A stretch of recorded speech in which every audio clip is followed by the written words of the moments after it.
네, 이 새벽 때부터 월북 소식이 전해지면서 큰 충격을 안겨주고 있습니다. 자, 이번 사건을 통해서 우리 군의 허술한 감시망이 또 한번 확인이 됐습니다. 정치부 외교안보팀의 강용호 기자 뉴스 추적하겠습니다. 자, 지금 북한으로 넘어가 월북자가 누군지는 나온 게 전혀 없는 거예요? 네, 오늘 오전 합참에서 긴급 브리핑을 했는데 월북자의 신원은 물론이고 성별이나 국적조차 공식적으로 확인된 바가 없습니다. 네. 다만 군 당국은 해당 인원을 일반인인 것으로 추정하는 걸로 전해지는데요. 군인이 아니고 일반 민간인이다. 예. 합참 전비태세 검열실이 현재 현장을 확인 중인데 정확한 신원이나 월북 목적 등의 파악은 시일이 걸릴 것으로 보입니다. 예. 자, 이 월북이다 하면 말이에요. 그것도 최전방인데 이 철책을 넘어야 되고 또 수많은 감시망도 뚫어야 하고 또 지뢰도 많이 있을 것 같고 그 사이에 우리 군은 뭐를 한 거죠? 네, 앞서 리포트에서 보셨듯이 이번 월북은 군이 사전에 인지해 충분히 막을 수 있었습니다. 처음 월북 시도를 인지한 오후 9시 20분보다 3시간 정도 앞서 체포할 기회가 있었는데요. 네. GOP 철책엔 광망이라고 하는 경보 장치가 있습니다. 누군가 철책을 넘으려고 하면 그물망이 무게를 감지해 경보가 울리는데 광망은 문제 없이 작동한 겁니다.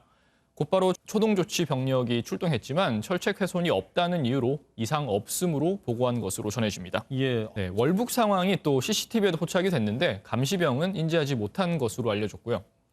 앞서 우리 군은 2천억 원의 예산을 들여서 철책 지역에 과학화 경계 시스템을 구축했는데요.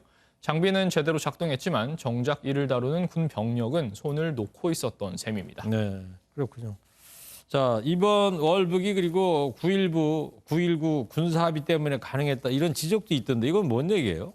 네, 월북자가 지나간 대북 감시 초소는 지난 2018년 9.19 군사합의에 따라서 병력이 철수한 보존 지피입니다. 보존 지피는 사람은 상주하지 않고 경계 감시 장비만 있는 초소인데요. 예. 최초 월북자를 인지한 시각부터 군사 분계선을 넘어간 1시간 20분 사이 보존 지피 내에 병력이 있었다면 체포할 수 있었을 거란 지적이 나옵니다. 고성 지역엔 폭설로 눈도 20cm가량 쌓여 GOP 병력이 비무장지대 내로 이동하기에 시간이 걸릴 수밖에 없었던 것으로 전해집니다. 보존 지피 상황을 잘 아는 간첩 등의 재월북 가능성도 일각에서 제기되는 이유인데요. 네. 앞으로 보존 지피를 통한 월북 시도가 재발할 가능성도 있어 보이는데 관련한 전문가 설명 한번 들어보시겠습니다. 군은 경계나 이런 부분에 문제가 없다고 얘기를 했었잖아요. 거기에 대한 이제 문제점이 좀 이번에 보여진 거죠. GP가 철수함으로써 감시나 했던 차단 작전을 하기 위한 공간이 넓어지고 과거에 이 월북 사례들을 보면 배편을 이용해서 주로 이루어진 것 같은데 예, 어제처럼 그 철책을 넘어서 육로를 통해서도 있었습니까? 네, 육로 월북이 이번이 처음은 아닙니다. 지난 2009년 10월 한 민간인이 강원도 고성의 철책을 뚫고 월북한 사건이 있었는데요. 네. 당시 월북자는 군 복무 시절 해당 부대에서 기관총 사수로 근무한 바 있어 지형 지물을 잘 알고 있었던 것으로 전해집니다. 사실 전문 군사훈련을 받지 않고서야 지뢰가 가득한 비무장지대를 넘어 월북하기는 쉽지 않은 일이죠. 그렇겠죠. 네. 그래서 과거 월북 사례를 보시면 대부분 바다나 강을 통해서 이뤄졌고 육로 월북은 군인의 소행이 대부분입니다. 예.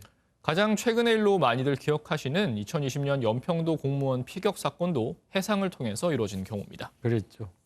자, 월북자 신원 확인하는 데는 조금 더 시간이 걸린다 이거죠. 예. 알겠습니다.